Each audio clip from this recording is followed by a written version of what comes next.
பண்ணுறவா எல்லாருக்கும் தீபாவளி நல்வாழ்த்துக்கள். நான் வந்து தீபாவளி லேகியம் பண்ணியிருக்கேன். எப்படி பண்ணியிருக்கேன்றதை காமிக்கிறேன், வாங்க வீடியோக்குள்ள போகலாம். நான் வந்து தீபாவளி லேகியம் சொல்லித்தரேன். நிறைய வீடியோஸ் போட்டிருக்கேன், இருந்தாலும் இந்த வருஷமும் சொல்லித்தரேன் பாருங்க. 1 கப்பு நல்லா கோபுரமாக தனியா எடுத்திருக்கேன்.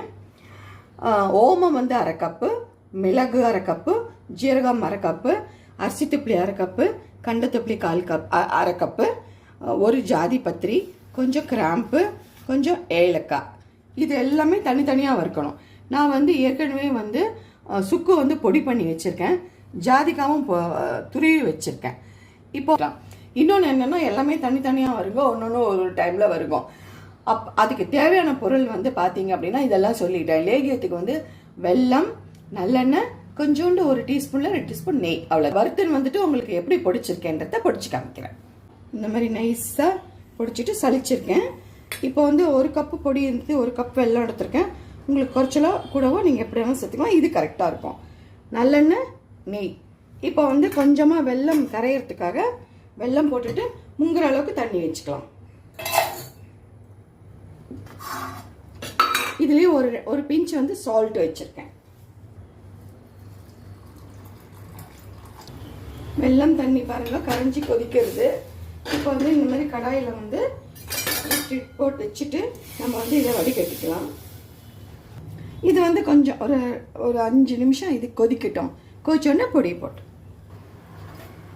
இப்போ வந்து இந்த மாதிரி மேலே வந்து பொங்கி வரணும். அப்போ இந்த பொடியை வந்து கொஞ்சம் கொஞ்சமாக போட்டு நம்ம கலக்கலாம். இப்போ எல்லா பவுடரையும் போட்டு கலரின்னு இருக்கேன். இப்போ நல்லெண்ணெய் வந்து ஒரு 2 டீஸ்பூன் பக்கம் விட்டுக்கலாம். இப்போ பாருங்க, அது இழுத்துன்றது இன்னொரு 2 டீஸ்பூன்.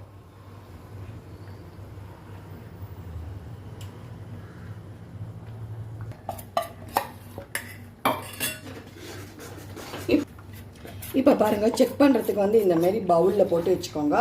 ஆறினோடனே இப்படி விழணும், அதுதான் பதம். இப்போ எடுத்து உங்களுக்கு ஆறத்துக்காக காமிச்சிருக்கேன்.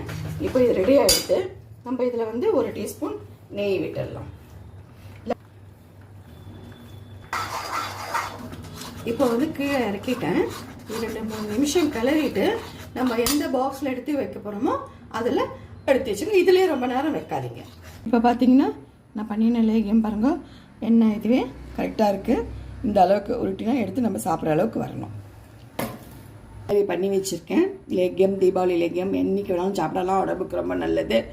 நான் போட்ட இந்த தீபாவளி லேகியம் உங்களுக்கு பிடிச்சிருந்ததுன்னா லைக் பண்ணுங்கள், ஷேர் பண்ணுங்கள் ப்ளீஸ்.